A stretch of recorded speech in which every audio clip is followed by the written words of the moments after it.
The secrecy of the marriage between Senator Padme Amidala and Jedi Knight Anakin Skywalker was bound to cause tension, as they sought to end the Clone War and avoid Anakin's expulsion from the Jedi Order. After an escape from the planet of Scipio, the marriage almost broke completely. Padme, Anakin and the shady Senator Rush Clovis had obtained information exposing the corruption of the Intergalactic Banking Clan and escaped to Coruscant. Upon arrival, the trio are escorted to Palpatine's office by Jedi Grandmaster Yoda, and Padme is assigned to investigate the scheme with Clovis, angering Anakin, as Clovis had constantly sought a relationship with Padme. Despite warnings from Obi-Wan to ensure Anakin did not let his feelings cloud his judgement, Anakin's dark side exploded when he saw Padme with Clovis after a dinner. The Jedi Knight proceeded to choke Clovis, then nearly kill him in hand-to-hand combat before their fight is broken up by Captain Typho. Anakin subsequently apologised to Padme, but the lack of trust between them meant Padme wanted separation from Anakin. But what if Anakin and Padme had actually divorced? How would Anakin react? Would it change Palpatine's eventual manipulation of Anakin to the dark side? As you're going to discover, everything will be different. Jedi Knight Anakin Skywalker leaned on the balcony of Padme's apartment, gazing into the night sky of Coruscant. Turning to the voice of Padme, he apologised for how he had destroyed Clovis. Padme, however, was not willing to listen to Anakin's excuses. The lack of trust from Anakin regarding her professional relationship with Clovis was getting out of hand, coupled with their constant time apart, as Anakin was on the battlefield. Regrettably, Padme asked for a divorce, and not wanting for the news to get out, she informed a trusted official on her home planet of Naboo, and the procedure is soon completed. Padme walked away from Anakin to the outdoors, leaving Anakin totally stunned. The Jedi Knight was forgetting all of his Jedi teachings, as his mind was full of emotions, all of them negative, and he followed Padme in trudging to the outdoors. Anakin continued aimlessly through the streets of Coruscant until he found his way to the Uskru district and its lower level entertainment sector, an area he recognised from his pursuit of bounty hunter Zam Vessel. Entering the dubious Outlander Club, Anakin began to drink heavily and engaged in various games of sabacc. Walking out, Anakin chose to accept numerous death sticks from criminals outside, relieving some of his emotional pain, and he used the Force to ensure that there were no long-lasting effects. Sleeping in one of the narrow side streets, Anakin was falling down. Morning rose on the Jedi Temple, and Obi-Wan's usual meditation was disturbing. He had sensed Anakin's anger the previous day concerning Clovis, but now he could not sense him at all. Running to the quarters of Grandmaster Yoda, the Grandmaster shares his concerns, and he asks for Obi-Wan to look for Anakin and bring him back to the temple. The Jedi Master goes straight for Padme's apartment, just as she is about to leave for a Senate meeting. Senator Amidala knew that Obi-Wan would sense her lies, and told him that Anakin had gone for a walk the previous night, but she had not seen him since. Obi-Wan knew that there was more than Padme was telling him, but did not push her for more information, going back to the Jedi Temple. The Stewjon Master went to the temple's chief investigator Terra Sanube, who was equipped with a vast database of the criminal underworld, and the former council member had been on the case since an unusual disturbance near the galaxy's opera house. The two Jedi ventured to the entertainment district, curious and wary of the criminals around them. Approaching the Outlander Club, they are blocked by a group of death stick dealers who had seen Obi-Wan's lightsaber dangling from his belt. The dealers all crowd around them, murmuring about the Jedi yesterday who had bought their entire stock, and they wanted Obi-Wan and Master Sanube to buy today's death sticks. Master Sanube wisely leaves the area and goes back to the Jedi Temple to search for the details of the dealers, whereas Obi-Wan is in a panic, knowing the effects of death sticks. The Jedi Master runs to the lower levels, ordering Commander Cody to send a search party to look for the lost Anakin. Entering an underground portal in his speeder, Obi-Wan descends through the levels of the underworld, passing through the ships and speeders, and landing by the warehouse, where ARC Trooper 5s had perished, seeing that it was well lit. Obi-Wan took cautious steps as he walked inside, scoping every small space, looking for any clues, until he found himself trapped in a ray shield. Elsewhere, Commander Cody and his searching forces were unaware of Obi-Wan's location, looking around the galaxy's opera house. Inside, Chancellor Palpatine had been watching their every move, having heard of the wanderings of young Skywalker. For once, Palpatine had not sensed a change in mood from what he hoped to be his future apprentice, only receiving news of his disappearance at the same time as the Jedi.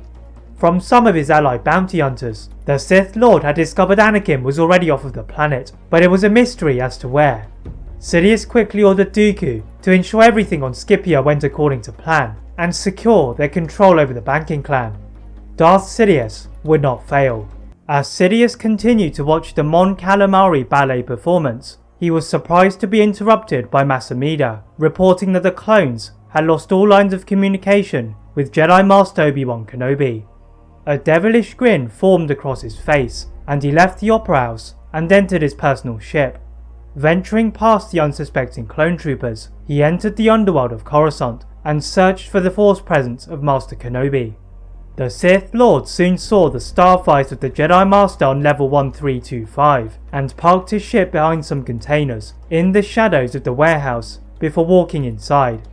With his hood above his head, Sidious moved in a flash, darting from the roof to the walls, and saw a lone clone trooper talking to Master Kenobi. The Sith Lord sensed danger and pulled the clone towards him with the Force and threw him outside to fall down into the depths of the underworld. Walking slowly to the Jedi Master, Sidious cackled at Kenobi's feeble attempts to look underneath his hood, deactivating the ray shield with the use of the Force, and torturing him with Sith lightning before he could react. Despite some initial resistance, Obi-Wan crumpled to the floor, his robes singed from head to toe. Sidious ordered some of his personal guard to place Obi-Wan in a carbonite freezing chamber before returning to his office. Back in the Jedi Temple, the Council are at a loss to explain the disappearance of Anakin Skywalker. Having discovered he had mysteriously disappeared from the planet, they accept an incoming transmission from Commander Cody, reporting that Obi-Wan had also vanished. The Council leapt to their feet, unaware that Obi-Wan was beneath theirs. Together, the entire Council go to search for the missing Jedi, as the situation was now critical. The Jedi spread their forces as Palpatine watched the chaos with a laugh from his office. Once more, the Sith Lord summoned the holographic figure of Dooku, and the apprentice had arrived on Scipio to ensure Clovis was placed at the head of the Banking Clan. Sidious reports his acquisition of Obi-Wan, and tells his apprentice that the frozen Jedi was going to his home planet, then orders him to capture Senator Amidala.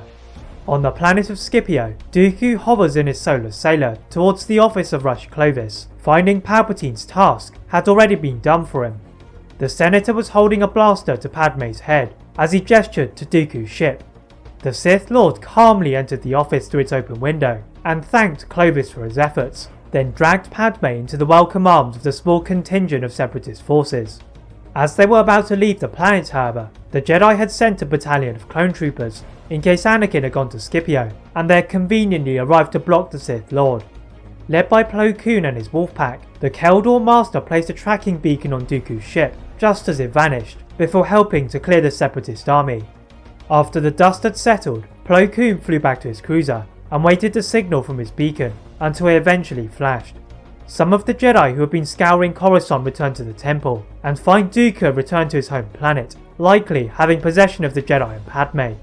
As it was heavily guarded by the separatist army, Mace Windu elects himself and Yoda to guide the Republic forces, whilst the others protected Coruscant from any surprise attacks. The Jedi also go to Palpatine's office before departing, and the Chancellor, surprised that Dooku was found so easily, and warns them it could be a trap, also asking for more clone reinforcements. Once the Jedi had left, however, this was the opportunity that Sidious had been waiting for, and he wished to congratulate Dooku. But as soon as Dooku's hologram appeared before him, Sidious sensed treachery, choking his apprentice from across the galaxy. The Sith Lord asked his guards to prepare his ship, and he zoomed off into hyperspace, soon swiftly descending by Dooku's castle. The apprentice walked, then bowed to his master, but Sidious swiped into one side, and Dooku's head crunched against a pillar. Staggering to his feet, he watched Sidious walk towards the carbonite models of Obi-Wan Kenobi and Anakin Skywalker, but he was thrown back by a Sith lightning attack. Sidious branded his apprentice a traitor for taking Skywalker and hiding it from him as he sought to become the Sith Master. Leaving Dooku on the floor, Sidious brought Anakin out of his slumber, and through his limited vision, he saw his friend Palpatine, telling him to get out and run away. Dooku fell for Palpatine's lure as he began throwing large stones towards them, before he noticed that Obi-Wan had been left behind. The Jedi Master was his only hope if he were to defeat his master. Dooku quickly freed Obi-Wan, wary that Sidious would return at any moment, and the Jedi Master found himself staring at a blurry Dooku.